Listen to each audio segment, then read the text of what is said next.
오늘 본문 속에 세 가지의 비유가 등장하는데 이 비유의 내용을 우리가 살필 때에는 항상 예수님께서 왜 비유를 말씀하시는가 하는 그 동기가 중요한데 그 동기에 대한 부분이 이제 오늘 본문 중에 1절과 2절에 소개되고 있습니다. 무슨 내용이냐? 예수님께서는 한 영혼이라도 그들을 더 구원하시려고 이 죄인들과 세리들과 함께 식사를 나누신 일을 여전히 하셨습니다. 이것은 처음 하신 일이 아니고 예수님의 공생애 가운데 예수님께서는 기회가 되는 대로 이렇게 이들과 함께 하는 자리를 가졌어요. 그런데 항상 종교 지도자들이었던 그런 이 바리새인이나 서기관들은 그러한 것을 보면서 그들의 구약에 대한 어떤 율법에 의해 부정한 그런 사람들과 함께할 수 없다, 부정한 것과 더불어 있을 수 없다라고 하는 이런 정결법에 대한 그런 잘못된 이해를 가지고 그들과 함께하는 것마저도 죄악되고 추악하다 이렇게 생각을 했었습니다. 그래서 그들의 시각에 봤을 때는 예수님이 그렇게 분명히 그가 스스로 메시아인 것처럼 이렇게 행위를 하고 가르침을 주시는 분임에도 불구하고 이러한 잘 알려져 있는 죄인들과 더불어서 함께 식사하는 것에 대하여 못마땅하게 여기고 또 역시 불평하는 그런 태도를 취합니다. 2절에 표현되죠. 이 사람이 죄인을 영접하고 음식을 같이 먹는다. 이렇게 수근거리고 있는 상황이었습니다. 이러자 예수님께서 이들에게 비유를 베풀어 주시는데 오늘 본문 속에 세 가지 비유가 등장하죠. 자, 하나의 비유는 잃어버린 양을 찾는 목자에 관한 비유입니다. 또 하나의 비유가 잃어버린 드라크마, 동전의 명칭인데 로마의 한 데나리온 정도 그런 정도의 가치를 가지고 있는 은전, 이 드라크마, 잃어버린 드라크마를 찾는 여인에 대한 비유, 그리고 마지막 세 번째 등장하는 비유가 잃어버린 아들, 소위 말하는 탕자의 비유, 그 이야기가 예수님께서 그런 비유를 말씀하시는 겁니다. 그 비유를 통해서 왜 주님께서 그 죄인들이라고 불려지는 그런 모든 세리와 이런 죄인들과 더불어 식사하시는지 그 마음을, 그 뜻을 분명하게 보여주시면서 또 한편으로는 그들이 품고 있는 그들의 마음이 올바르지 못하고 돌이켜야 될 만한 그런 마음인 것을 이 비유를 통해서 잘 보여주고 있는 겁니다. 잘 아는 이야기죠. 자, 본문 3절로부터 7절에서 잃어버린 양을 찾는 목자의 비유죠. 자, 100마리의 양이 있는데 한 마리가 이제 길을 잃어버리면서 물이 많은 양떼로부터 떨어져 나가는 것을 목자가 알고는 그 목자를 찾기 위해서 온갖 그런 어려움들을 다 감내하면서 그 목자를 찾아다니는 그런 모습을 이야기해주고 있습니다. 자, 가치로 따지게 되면 100마리 중에 한 마리 그렇게 따지게 되면 그렇게 큰 가치가 아닐 수 있지만 그러나 선한 목자, 책임이 있는 그런 목자의 경우는 한 마리를 그저 시가를 따져가지고 한 마리가 어느 정도다 이런 정도로 끝나버리는 그런 자세가 아니죠. 공을 들여서 이렇게 그 양을 기르고 키운 그 목자는 그 시중에서 팔려지는 그 가격 정도로 그 양을 여기는 게 아니라 마치 자기 목숨처럼 여기는 그러한 목자의 모습을 우리가 볼 수 있는 겁니다. 그래서 이 한 마리를 찾아서 한 마리를 찾아가지고 메고 오고 나서 이 목자가 하는 일이 뭡니까? 자, 6절 보면 집에 와서 그 벗과 이웃을 불러 모으고 말하되 나와 함께 즐기자. 나의 잃은 양을 찾아 내어놓으라. 이렇게 한다 그랬습니다. 자, 잔치를 벌이려면 그 잔치에 걸맞는 음식을 또 준비하고 그렇게 해야 될 것 아닙니까? 가치로 따지면 그렇게 할 필요가 없는 거예요. 그런데 목자에게 있어서 이 양 한 마리는 자기 목숨처럼 소중하게 여기는 그러한 모습이다 이 말이죠. 시가로 따지면 잔치 열려면 뭐 송아지 잡고 하면 더 많이 들어갈 거 아니겠습니까? 근데 그렇게 따지는 게 아니에요. 목자의 심정은 그 한 마리를 찾은 것에 대한 기쁨이 그 어느 것보다 너무 크기 때문에 이웃들을 불러 모아서 잔치를 할 만큼 너무나 기뻐한다는 거예요. 보통 사람들은 잘 이해하기 힘들어요. 한 마리 잃어버린 거 못 찾아. 다른 거 잘 키우면 되지. 이렇게 생각할 수 있지만 그 목자와 양의 관계는 그런 관계가 아니었던 거예요. 그것은 그 양을 향한 극진한 목자의 사랑이 담겨 있는 그런 경우를 말하고 있다 이 말입니다. 한 여인이 10개의 드라크마를 가지고 있는데 그 드라크마를 집안에서 잊어버렸어요. 우리 생각에는 뭐 언젠가 나오겠지 이렇게 생각하면 되는데 그 여인에게 있어서 그 드라크마를 소중하게 여겨서 그걸 찾기 위해서 온 집안을 그냥 다 이렇게 움직이게 하면서 그 한 드라크마를 찾았을 때 그 여인이 갖는 그 기쁨 또한 대단히 크다 이렇게 이야기하는 거죠. 그러면서 이 두 개의 비유를 통해서 뭘 얘기하시느냐? 찾는 목자의 모습, 잃어버린 드라크마를 또 힘써 찾는 여인의 모습, 그것을 그려주는 겁니다. 그 가치는 그 목자만 알고 있고 그 가치는 그 여인만 가지고 있는 거예요. 근데 다른 사람들이 봤을 때는 그렇게 할 필요가 없음에도 불구하고 이 목자와 여인은 그것을 찾기 위해서 온갖 수고를 마다하지 않는 그런 모습을 그려주죠. 이게 뭘 보여줍니까? 죄인을 찾아다니시는 우리 주님의 그 마음, 마치 한 잃어버린 양을 찾아가는 그런 목자의 마음, 또 드라크마를 찾는 여인과 같은 그런 마음으로 모든 세리들과 죄인들과 언제나 함께할 기회가 있을 때마다 함께하면서 그들에게 생명의 말씀, 천국의 복음을 그들에게 전하는 일을 하시는 주님의 그 모습을 이걸 통해서 보여주신다 하는 겁니다. 자, 마지막 세 번째 주시는 그 비유는 소위 탕자의 비유로 알려져 있는 내용인데 이에 대한 묘사가 대단히 아주 상세하고 자세하게 기록이 되어 있어서 이 비유에 관해서 아까도 말씀드린 것처럼 책으로 이렇게 이런 이야기가 하나의 그런 소설처럼 쓰여질 만큼 이렇게 아주 유명하게 잘 알려져 있는 그런 비유의 내용이다 하는 겁니다. 자, 두 아들이 있는데 한 아들이 아버지가 살아생전에 자기에게 돌아올 분깃을 달라고 요구합니다. 만약에 여러분 지금 우리 연로하신 어르신들도 계신데 뭐 죽지도 않았는데 죽음 이후에 이제 돌아갈 그 유산을 이미 살아있는데 그 달라고 요청하면 여러분들 흔쾌히 내주시겠습니까? 그래 뭐 언젠가 내가 뭐 너에게 주려고 했으니까 먼저 가져가라. 그것도 부모가 원하는 것도 아닌데 자식이 부모님한테 와가지고 돌아가신 다음에 줄 분깃을 나한테 달라고 요구하면 그거 기쁘게 줄 아버지나 부모가 있겠어요? 이런 요구 자체가 부모를 욕보이는 행위입니다. 왜냐하면 유산이라고 하는 건 말 그대로 죽음 이후에 돌아올 분깃이에요. 살아생전에 자신들의 분깃으로 받을 수 없는 겁니다. 근데 이 못난 둘째 자식은 어떻게 해요? 살아생전에 아버지한테 자기에게 올 분깃을 요구한다. 이것은 좀 더 심하게 얘기하면 무슨 얘기냐면 빨리 돌아가시라 이 말입니다. 아주 부모를 욕보이는 그런 행위를 한 것이에요.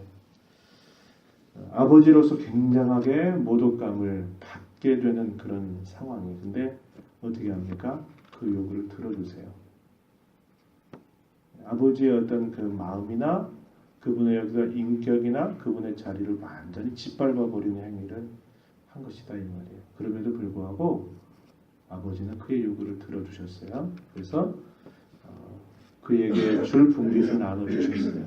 근데 이제 유대법에 따르면 유대인들의 관례에 따르면 둘째 아들에게는 유산의 3분의 1이 주어지고 장자에게 3분의 2가 주어집니다. 그래서 3분의 2를 그가 받자마자 아버지의 품을 떠나는 거예요. 아버지를 욕보였죠. 아주 심하게 말하면 빨리 돌아가시라 이런 행위를 한 것이고 그걸 받자마자 떠난 거예요. 다 그 챙겨가지고 아버지를 떠났다. 이것도 뭐예요? 아버지를 완전히 멸시하는 그런 일을 한 것이죠. 그런데 거기 가서 잘 됐습니까? 다 허랑방탕해서 다 가지고 있는 것들을 다 빼앗겨버리고 다 잃어버렸죠. 잃어버리고 나서 그리고 나서야 비로소 그가 깨닫는 게 뭐냐. 극심한 배고픔과 그 고생을 통해서 이제 깨닫는 거예요. 아버지 품이 그리워지고 자기가 얼마나 큰 죄를 아버지 앞에 지었다는 것을 그가 깨닫고는 내가 다시 돌아가되 내가 무슨 아들 신분으로 돌아가겠나. 그냥 품꾼 중에 하나라도 써주기를 바라는 마음으로 아버지를 찾아서 다시 자기의 고향집으로 돌아간 겁니다.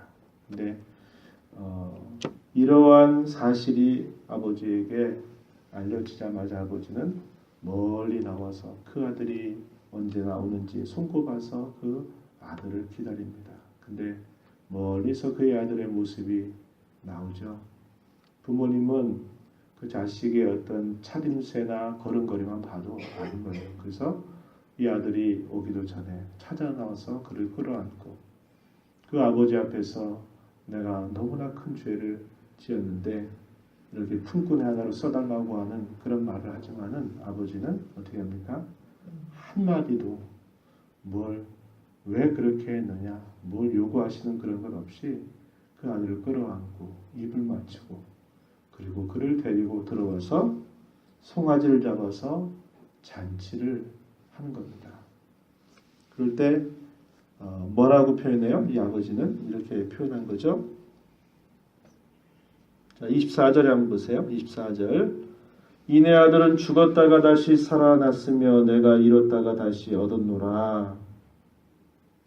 이내 아들은 죽었다가 그리고 잃었다, 죽었다 이렇게 표현했어요. 이게 무슨 말입니까? 아버지의 품을 떠난 그 자식은 이미 아버지에게는 죽음과 다름이 없고 잃어버린 것과 다름이 없다. 이렇게 여겨진다 이 말이죠. 그 우리에게 대단히 중요한 영적인 이치를 가르쳐 주는 겁니다. 하나님의 품을 떠나 살아가는 인생은 이미 죽은 거나 다름이 없는 인생이다 라고 하는 사실을 우리에게 보여주는 거예요. 그래서 아버지는 다른 거 묻지 않습니다. 그냥 그 자식을 보자마자 말할 수 없는 그 아버지의 그 사랑, 부모의 사랑, 자비와 긍휼을 그 아들에게 베풀어서 그의 신분을 예전처럼 다시 회복시켜 주시는 그런 모습을 보여주고 있다 이 말이죠. 그러나 반면 이 맏아들은 불만으로 가득 차 있는 겁니다. 아버지가 품고 있는 그 마음하고는 별로 상관없어요. 그는 그 떠나갔다가 돌아온 그 자기 동생과 비교해서 나는 저보다 이렇게 한 적도 없고 나는 의롭게 살았고 나는 아버지 품에 늘 있었는데 이 아들에게 어떻게 이런 식으로 할 수 있고 나에게는 왜 이렇게밖에 대우해 주지 않느냐 하면서 아버지를 향해서 원망과 불평을 쏟아내는 그런 이 맏아들의 모습이 나타난다 하는 겁니다. 아버지는 그 이야기를 또 그 맏아들에게도 여전히 하시죠. 그 이야기 보십시오. 32절 마지막 절입니다. 이내 동생은 죽었다가 살아났으며 내가 잃었다가 얻었기로 우리가 즐거워 기뻐하는 것이 마땅하다. 이렇게 말씀하셨어요. 누구에게요? 맏아들에게. 근데 맏아들은 그것을 이해했겠습니까? 아마 이해 못했을 것 같아요. 아버지의 마음 관심이 없어요. 관심이 없고 자기의 그 불만스러움을 여전히 품고 있는 그런 모습을 우리는 보게 되는 거죠. 이것은 뭘 이야기합니까? 당시의 죄인이나 세리들이 예수님 잘했다고 말씀하는 거 아니에요. 그들도 분명히 자신들에게 주어진 인생의 걸음을 분명히 잘못 산 거 맞습니다. 죄인이 아니라는 거 아니에요. 세리들이 잘하고 있다 그런 거 아닙니다. 마치 그들도 분명히 잘못해서 아버지의 품을 떠나간 하나님의 품을 떠나간 그런 잃어버린 아들과 같다 이 말이에요. 그런데 그들은 자신들이 그러한 처지 속에서 깨닫고 쉽게 그 복음의 메시지를 듣고 자기의 삶을 바꾸고 회개하고 돌아오는 일들이 있는데, 반면에 이 바리새인과 세리인들이나 이런 사람들, 서기관들은 어떻게 합니까? 자기들은 의롭게 살았다 이 말이에요. 우리는 율법 따라서 잘 살아왔다 이 말이죠. 자기 의로 가득 차 있고, 그리고 다른 사람에 대해서 항상 정죄하는 그런 태도를 가지고 있었던 그런 인물인데, 아버지의 마음을 헤아리지 못하고 하나님의 어떤 그 뜻이나 그분의 마음에 별로 관심이 없는 형식에 굳어져 있는 그들의 모습을 이렇게 빗대어서 예수님께서 말씀하시는 거죠. 왜 이 말씀하실까요? 돌이키라는 거죠. 돌이키라는 거죠. 우리가 이 비유를 통해서 확인하는 게 뭐냐? 저와 여러분을 찾아오신 하늘 아버지의 그 큰 사랑을 우리는 이 비유를 통해서 다시 한번 생각하게 돼요.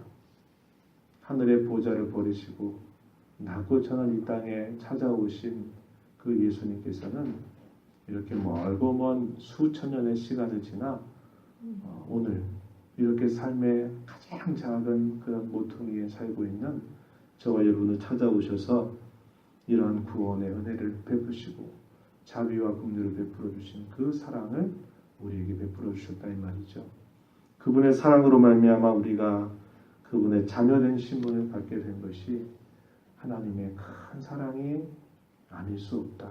하나님의 큰 사랑이다라는 것을 깨닫게 되고, 잃어버린 아들을 찾는 그 아버지의 심정, 그 아버지의 품을 그리워서 찾아오는 그 잃어버린 아들의 심정을 우리가 보면서, 우리가 지금 태신자들로 품고 있는 우리의 가까운 가족들, 이웃들, 그들을 주께로 인도하는 일들을 잘 감당하되 우리 하나님의 마음이 어떠하신지를 잘 살펴서 그들을 인도할 뿐만 아니라 주님 안에 있다고 말하는 저와 여러분들도 그저 주님의 품에 있다 생각하면서 아버지의 마음을 알지 못하는, 마치 정신적으로 마치 잃어버린 그런 아들처럼 행하지 않고 하나님 마음을 잘 헤아리면서 섬겨가는 저와 여러분이 되기를 진심으로 바랍니다. 오늘 금요일입니다. 구역별로 모임을 가는 날인데 하나님께서 큰 은혜를 베풀어 주시도록 기도해 주시고, 성도의 교제를 잘 이루어갈 수 있도록 위해서 기도해 주시고, 품고 있는 그런 영혼들을 위해서 간절한 마음으로 기도해 주시기 바랍니다. 하나님 아버지 감사합니다. 이 새벽 시간에도 저희들을 주께로 인도하여 주셔서 주님의 귀한 말씀을 함께 읽고 들음으로 돌아가신 이 하루 주 앞에서 살게 하여 주심을 감사합니다. 오늘도 하나님께서 저희들을 사랑하시되 사랑받을 만한 자격이 없는 저희들을 이렇게 찾아오셔서 저희들을 구원하시고 저희들을 죄를 따라 처치하지 아니하시며 하나님의 말할 수 없는 자비와 긍휼을 통하여 저희들을 하나님의 자녀로 삼아주신 그 귀한 사랑을 다시 한번 깊이 깨닫게 하시고, 이러한 사랑이 아직도 알지 못하고 그저 주님 품 떠나 죽은 자로 살아가는 많은 영혼들을 향한 하나님의 마음을 헤아리고 저희 또한 그들을 품고 그들에게 아버지의 사랑을 전하는 저희들의 삶이 되도록 붙잡아 주시고 인도하옵소서. 저희가 태신자를 품고 이렇게 함께 또 기도하고 있사오니 저희들의 마음을 무엇보다도 영혼 사랑하는 마음으로 충만하게 하시고, 우리 믿지 않는 가족들 인가기도 회개하시며 우리의 사랑하는 자녀들이 주께로 다 돌아오게 하시고 우리의 가까운 이웃들이 다 주님을 사랑하고 섬기는 저희 모두가 되도록 저희들이 주 앞에 선한 도구로 쓰임받는 삶이 되도록 도와주시옵소서. 주 앞에 나와 이 시간도 간절한 마음으로 은혜를 구하는 심령들을 용납하시고 풍성하신 은혜를 더하여 주옵소서. 예수님 이름으로 기도하옵나이다. 아멘.